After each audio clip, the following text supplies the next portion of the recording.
Been tracking is in the Russian city of Ufa. The first meeting in 8 months, Prime Minister Narendra Modi and his Pakistani counterpart are holding talks along the sidelines of the Shanghai Cooperation Organization summit in Russia.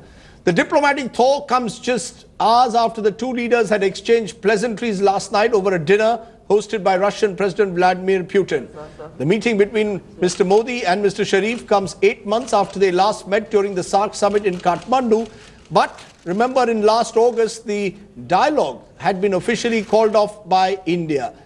This after the Pakistani High Commissioner at the time had entertained Hurriyat separatists. Earlier today, the Indian Army chief paid tribute here to Martyr Krishna Kumar Dubey, a constable in the BSF who died in the border crossfire. So there are contrary images coming in today. Two leaders shaking hands in Ufa, and here in Delhi, you had the army chief paying homage to the constable of the BSF. Okay, I just want to go for a moment to our correspondent Smita Sharma, who's joining us. Smita, you have more information. That meeting now has gone on for about 45 minutes. I was told that it was expected to be a short half-an-hour meeting. Well, Rajdeep, what we were told was that it would at least last for half an hour, because that's always the structure as far as, these official meetings are concerned. Half an hour was what the duration was for when Narendra Modi, of course, met the Russian President Vladimir Putin as well as the Chinese President Xi Jinping as well earlier, of course, along the sidelines of the BRICS summit. But clearly, the longer the meeting goes, the results could come out either way. Either the talks are going along too well. That's why you see, of course, the duration maybe exceeding to 45 minutes to an hour, because when heads of states meet and there is so much to talk between India and Pakistan, that never-ending range of topics really. So, on the Indian side, while you have the National Security Advisor Ajit Doval, Foreign Secretary S. Jaishankar, and also, of course, Narendra Modi, the man himself leading that delegation. On the Pakistani side, you have Sartaj Aziz, the man who advises Nawaz Sharif on his foreign affairs, and the National Security Advisor as well, Tariq Fatmi. You were speaking to Hamid Mir was mentioning Tariq Fatmi, who is considered a hawk, and he is, of course, the special assistant to the Prime Minister. They have their Foreign Secretary Azaz Chaudhry as well, whom S. Jaishankar had called up this week, in fact, to set up this meeting in Ufa. So clearly, there are so many issues here, and one of the, a person actually very interestingly just sent out a tweet saying that the weather today ahead of this Indo-Pak match being played out in Ufa, he said that the weather is sordid, it's soggy in the city, and clearly maybe the team that bats first and bats strongly will be in a stronger position here, Rajdeep. Okay, we'll see it. Mr. Parthasarathi is constantly giving me background music because he's probably been in delegation level talks. You heard what Hamid Mir said, though. But can I... Hardline, Jyoti, why don't you go first? What I'd like to say is that I think you have to take what Hamid Mir says seriously. Let's remind our viewers, he said that hardliners and hawks are dominating the Pakistani side during these talks. Yes. They do not want Nawaz Sharif to be seen to be reaching out to Narendra Modi beyond a point. But let me also let me also tell you what he also said, which is that last year when Nawaz Sharif came to Delhi to participate at the Prime Minister's inauguration ceremony, he came with a lot of hope, and he hoped that India-Pakistan would start anew on a new page, and because of the history, the bad history that we've had. And he felt betrayed. That's the word Hamid Mir used. Yes. When Prime Minister Narendra Modi cancelled the Foreign Secretary level talks in August, Nawaz Sharif felt betrayed by that. And since then, his position has been hugely weakened inside the Pakistani establishment. Mr. Dogra, you're disagreeing with what? Which is why, before he comes to Ufa, he calls his cabinet, Nawaz Sharif calls his cabinet and says, now that the Indian Foreign Secretary S. Jaishankar has asked for talks, what should we do? And the Pakistan hardliners are saying, do a tit for tat. If he says nice things to you, you say nice things to him. If he's tough with you, you be tough with him. And I'll tell you what will happen. Narendra Modi, Prime Minister Narendra Modi will talk about Lakhvi, he will talk about the Mumbai attacks, he will talk about terrorism. And the Pakistanis will respond by talking about nonsensical things like a hand in Balochistan, and we're back to square one. No, you've said minus square one in the past, but go ahead, Mr. Dogra. No, I don't disagree with Jyoti, but I disagree with Hamid Mir. Why is it that every time we have to be in the guilty corner? What happened before Nawaz Sharif came here? There was an attack on our consulate, and it could have been You're referring to the Herat one. So has Pakistan ever apologized for that? Has Pakistan ever said that this could have soured our relationship? Why is it that we always say, sorry, we are at fault? The second thing is, if you look at the optics of that meeting, the Russians have slightly messed it up by giving it a Soviet style, very grim sitting, long corridor, old corridor. Yes, that's right. That's well put. Well put. I should have thought of that. I thought the Cold War was over. The Russians had changed their architecture. Their architecture hasn't changed. It hasn't changed. Yes. I hope their mindset has changed. That's not fair. Come on. Come on. Go ahead. The second thing is, if you look at Nawaz Sharif's body language, it was not a happy body language. Dogra Saab, are we going to go back to body language days? Are we back to Agra, back to Lahore and body language? All of you were wrong in Agra. Anyway, I'm a great believer in body language. And if you look at Nawaz Sharif's body language, whether it was greeting Vajpayee or non-greeting Vajpayee, or if you look at Kathmandu, there was a very interesting gesture which people have not remarked. When they finally shook hands, Mr. Modi and Mr. Nawaz Sharif was gesturing to his delegation like this. Look, it's happened. Today, he is not gesturing like that. Today, his face is grim. I worry about body language. I was in Lahore and I thought this was really the start of a new dawn when Vajpayee and Nawaz Sharif met.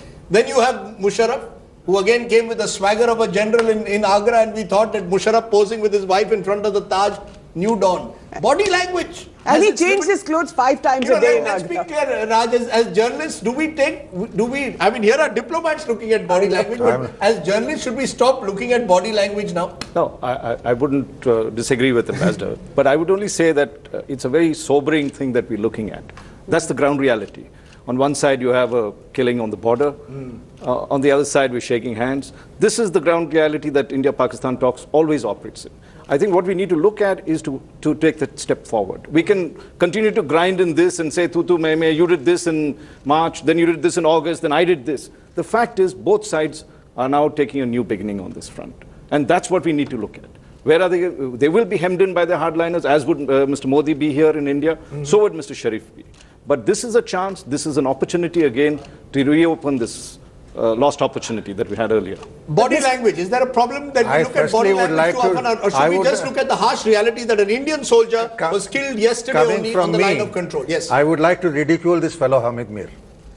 The two most reasonable Pakistani diplomats I have dealt with are Sartaj Aziz and Tariq Fatmi. Particularly Sartaj. And I have dealt with, and for Tariq, I have known Tariq for years.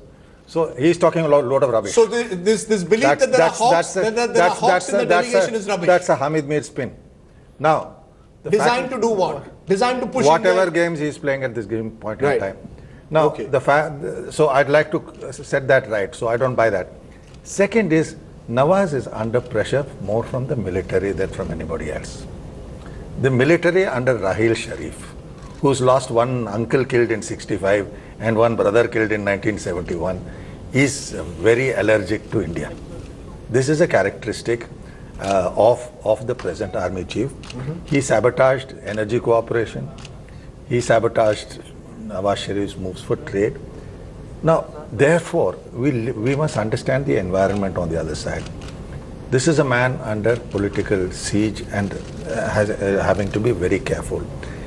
It would be incorrect to expect any dramatic breakthroughs. I also believe that since this is I said this is delegation level. Since this is delegation level, both will officially say what they have to say officially. We will sing our mantras on Lakwi and various other things. They will respond with Balochistan, Tehreek-e-Taliban and so on. That will be for the record. I would, as I said, be quite happy if this could clear the way for the foreign secretaries to keep in touch. I think also it's important for the DGMOs to have more regular meetings. But that will come somewhere down the line, knowing the present thinking in South Bloc. So this is about how do we restore that engagement in a manner. A process of engagement. But my fear is, let's assume tomorrow there is a terror attack. Right? Does that engagement, do we withdraw from that engagement? Are you willing to say that engagement at least must remain sustained, if only at the level of DGMOs or the level of foreign secretaries? The engagement means there is no formal dialogue. So if there is a terrorist attack, yeah, you got somebody to But over the last 11 months, there wasn't even the engagement. That has happened for longer periods in the past. That's right. So I'm saying, do we need to move away from that when we say that, you know, let's have the engagement. Let's not have a... Rajdeep, I go back to what I said earlier. There are certain things, Pakistan's terrorism sponsorship has to be handled in several levels. One is by the military, other is by the things it's best not talked about in public unless you're Mr. Dulat. So, you know, there are... But let's take your argument, Raj. Can I? You know, if you take the reverse, and you don't have a dialogue, you don't engaging them. I'm not saying entering into agreements. I made that distinction earlier. Engagement is not an agreement. Right? The next big incident happens, you're again going in for confrontation. Are you ready for a war with Pakistan? That's the question to ask. Yeah, you have to... Then take the reverse side. How much do we benefit by engaging them? All right, if you're going to determine Indo-Pakistan talks on the basis of terror attacks, you'll never be able to solve anything because it doesn't require the army to do it. But that's what happens. Raj, my point is you're right. But what is the reality? What is the reality? Let's assume, God forbid, if there is a terror attack tomorrow, will you allow cricket ties to go ahead? Will you allow engagement to take place at various levels? I mean, will the BJP allow Narendra Modi is because Narendra Modi allow this prime minister? Rajdeep, Narendra Modi is the biggest hardliner inside the BJP. If he says tomorrow, then God forbid there is something happens tomorrow. If he says yes, cricket ties will go ahead. Cricket ties will go ahead. So Mr. Modi is in these talks. He's the biggest hardliner. Mr. Modi will then get enormous flack from his sort of so-called followers on Twitter. Is he not worried about that? Mr. Modi, here is a prime minister who's very conscious of public opinion. Mr. Modi kept the RSS on the side in Gujarat. Mr. Modi kept the RSS on the side in Gujarat, Rajdeep. You know that. I think my producer is insisting that I take a break, but this is fascinating to see. Raj, you've raised an important point that you would like to create a situation, a conducive atmosphere where engagement takes place irrespective of whether there is violence. That's the challenge. Yes. And the process of, whenever you have a problem like a huge terror attack, at least a dialogue to sort out some of those issues. Absolutely. Let's see whether India and Pakistan are mature enough to actually allow that to happen. Whether the diplomats are mature enough, whether the journalists. Because there will be journalists who on television... Being goody-goody is not necessarily mature. Let me be very clear. Okay, being goody-goody is not necessarily mature. Okay.